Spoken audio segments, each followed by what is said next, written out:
Thanks so much for joining me on the Slice of Healthcare podcast. How are you today? I'm good. Thank you for having me. How are you? Doing well. I'm glad we were able to get you on here. And I know myself and the audience are very excited to learn more about you and your company. I think we should kick things off, and I'd love if you could tell the audience more about yourself. Absolutely. I always, whenever I get this question, I'm always wondering what is actually interesting.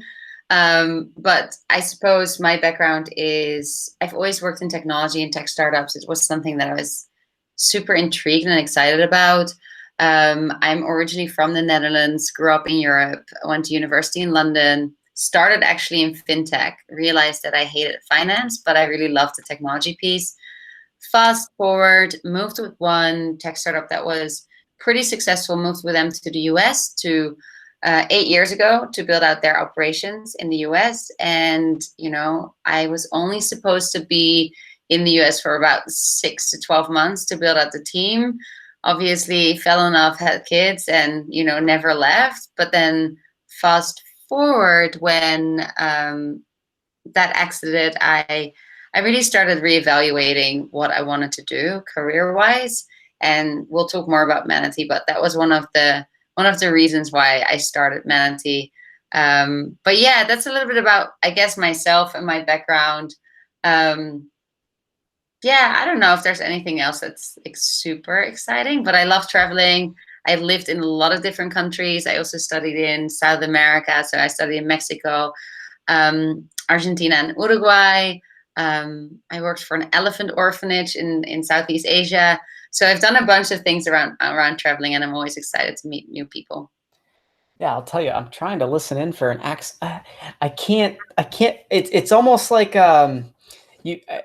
I can hear like a little accent from like maybe your time in the Netherlands, and then maybe some pickup from like. Do you think you have it like almost like a slight English accent?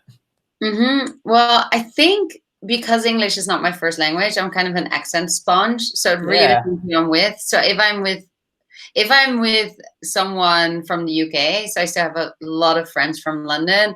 Like my American husband will say, "Oh my God, you sound so British." Like after I had an hour-long conversation. It also depends on how much I drink. I all of a sudden turn Irish. I think just because it's not my first language, it's hard to pin down. That's funny. That's really cool. I also want to, for the audience that's watching, I know there's a lot of sports fans that follow the podcast. So I want to recognize your husband's office here right now, because you have quite the Denver Nuggets sports memorabilia. Yes, this is true. I can give a little mini whirl, but it's pretty much covered wall to wall with Nugget stuff. And he grew up in Denver, and he also works in sports. So there's that. And that's where you're located today, right? In Yeah, Denver? that's correct. We're in Yeah. Denver. I was actually out there for the AAPA conference for physician assistants at, I think, the convention center there. I think last year, I think it was there. That was my first time in Denver. Beautiful area. Love that where like I don't know if it's the trolley with all the mall area where there's I think you have a trolley, right? Yeah, it could be for I sure. don't know, or a bus I'm or something.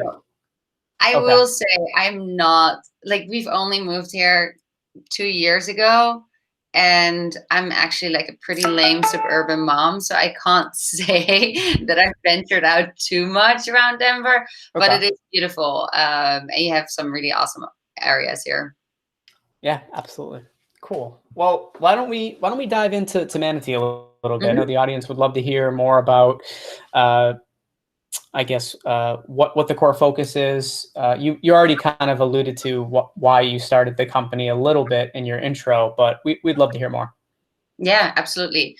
So I paused where I kind of had which I think a lot of people will have when they get towards their 30s or early 30s. You have this career midlife crisis.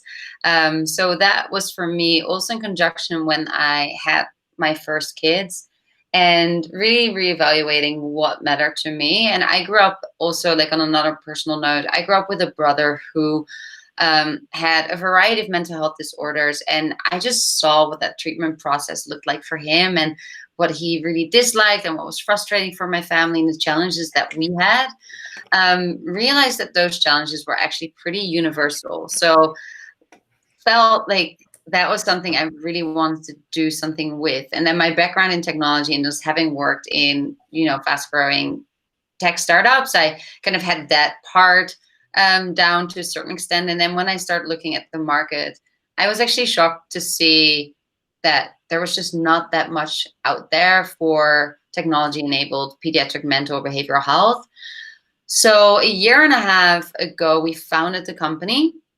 I found my co-founder, who is amazing. He's the technical masterpiece behind Manatee, and then we really just went from doing a lot of market research to building our prototype and kind of going through that process. And then to answer your final question, what do we focus on? So when I looked at the space, you really easily realize, like, one, focusing on kids has the highest social ROI. Like there's no point, like you can solve things for adults, but it has much more impact if you actually figure and fix things early on. So that was really clear to me.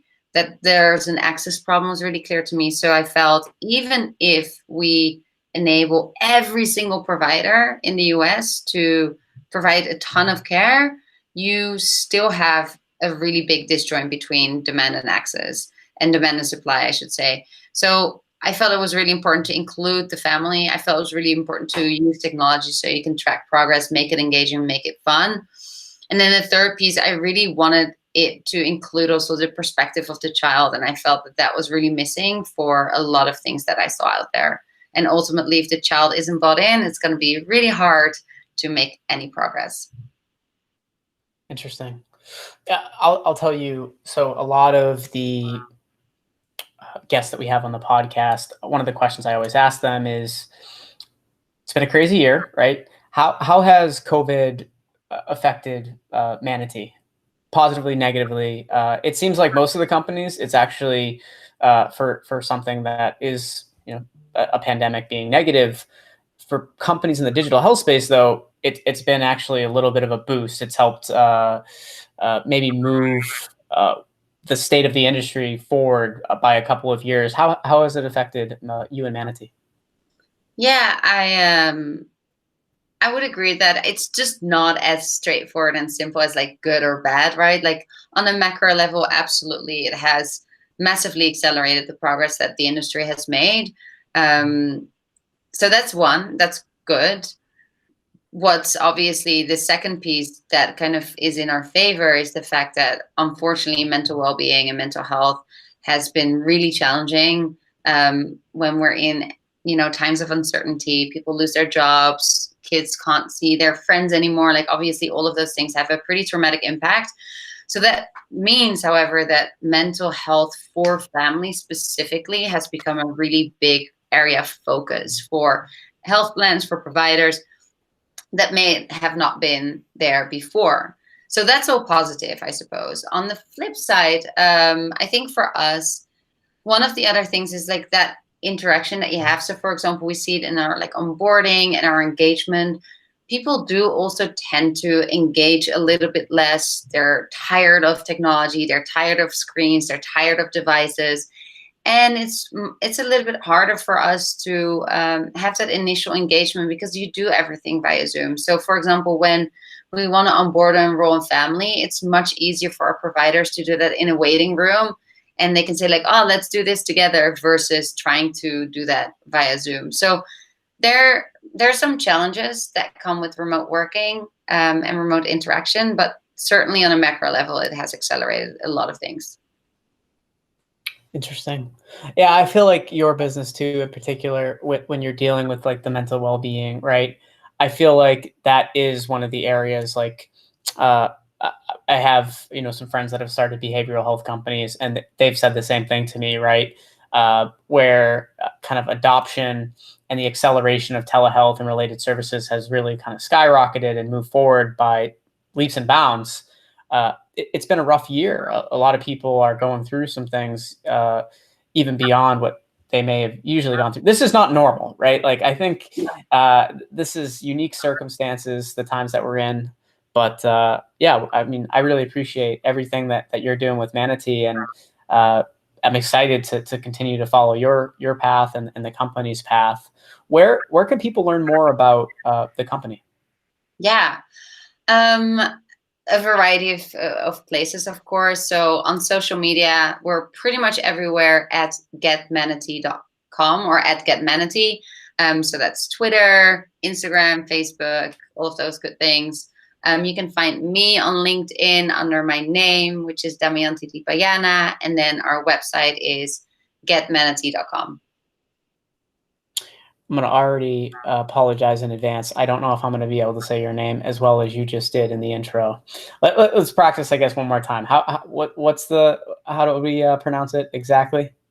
Well, the pronunciation is Damayanti, and then my surname is Dipayana. However, it's very rare for me to even say my name full and out loud. So most people call me Dama.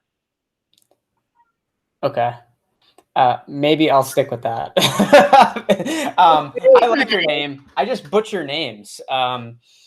It's kind of a, and sometimes people aren't too happy after I do the intro. So this is very helpful. Thank you. No worries. Awesome. I'll throw the show notes. I'll throw the links into the show notes so the audience will be able to follow you. And yeah, if anyone wants to connect with you, they'll have that opportunity to do so. But look forward to staying in touch, and wish you all the best. Thank you. I appreciate it. Absolutely.